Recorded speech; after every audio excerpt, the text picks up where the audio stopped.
I'm Interim Superintendent Eric Carter. I'm here to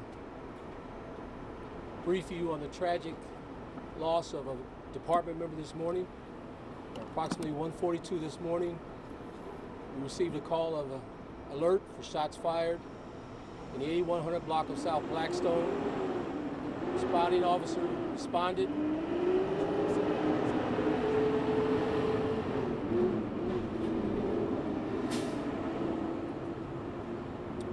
Responding officers responded and found one of our own suffering gunshot wounds. The officer picked our officer up, put him in the back of a squad car, and immediately brought to University of Chicago Hospital, where she succumbed to her wounds early this morning. Right now, it's very preliminary. Not much information is known, but shots were fired. The officer was brought here and unfortunately pronounced several hours ago. The investigation is still early on, and until we have more, we will update you. But right now, we ask that you keep the officer and her family in your prayers, as well as the men and women of the Chicago Police Department who sacrifice everything, including their lives, on the line for this city every day. So we ask that you keep us in your prayers and keep them uplifted, and please thank an officer if you see them while you're out here for the hard work that they do each and every day to protect this city. And with that, I'll introduce Mayor Lightfoot for a few comments. It's unfortunate that we're standing here again today to talk about another tragedy that has befallen one of our bravest citizens. I had an opportunity to speak with the family of this officer, who, as you might imagine, is completely shattered.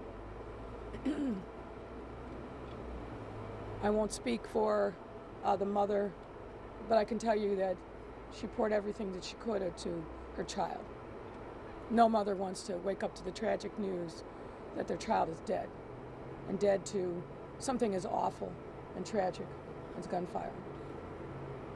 It goes without saying, but I've directed the superintendent to spare no expense to make sure that we find the people responsible for this and bring them to justice. Of course, that's cold comfort to a family that is now grieving and has to walk this journey of grief and tragedy that no family should have to walk, and certainly not under these circumstances. There are some who say that our police officers are not worthy of our respect. There are some who say that we should not be supporting and funding our police department. I would urge any person who holds that view to reflect on moments like this. As we walked across the street, I was reminded of the tragic death of Ella French, because she too was brought to this hospital. We gathered here with the media at that time. Our officers, and particularly our young officers, as this one was, give their life in service, understanding that this might be their fate. But still, they don the uniform every day. They go out to protect us. They run towards danger every single day. So folks in this city, we need to do everything we can to support our police officers. And as the superintendent says, if in your journeys today or tomorrow, or even the next day, you see an officer, thank them for their service, because they are deserving of our gratitude, but also they're deserving of our support.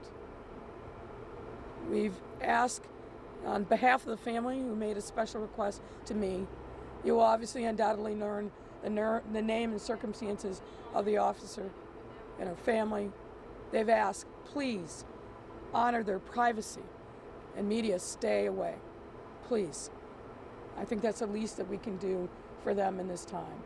Well, as the superintendent said, as this unfolding tragedy develops, as the department learns more information, they'll be happy to share it with you. But on behalf of the family, specifically at their request, I'm asking the media, don't go on their street, don't try to talk to their neighbors, don't knock on the doors, just leave them in peace today, tomorrow. Give them the dignity that they deserve and the respect that they deserve in this moment of tragedy. Thank you. What can you tell us about this officer? How many years on the force? What district? 5th District, 5th district. 3 years of service.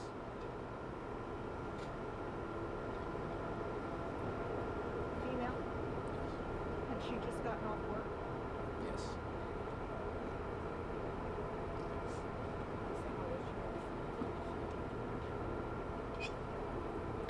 All right, any other questions? Mark, anyone else? Mayor, I'm just curious. You have 9 days left in office, and you've had to be at this podium, unfortunately, too many times. How has this just shaped you as a person, having to stand before us, knowing the sacrifices these men and women make every day? Well, I think of myself as former law enforcement. I'm a former federal prosecutor. I worked in this police department in the early 2000s. I saw up close the sacrifices that these brave men and women make every single day. No one quite understands, unless you are a police officer yourself, what feelings you have every day when you wake up and you put on that uniform. Particularly the officers that are on the front lines every single day patrolling our streets. And unfortunately, we live in a time now where people who wreak havoc, these violent habitual offenders that need to be off the streets, they don't have any respect. And we've seen too many times, and over these last couple of years, a number of increases in the officers in uniform, in marked cars, they're getting shot. But when I got the call this morning,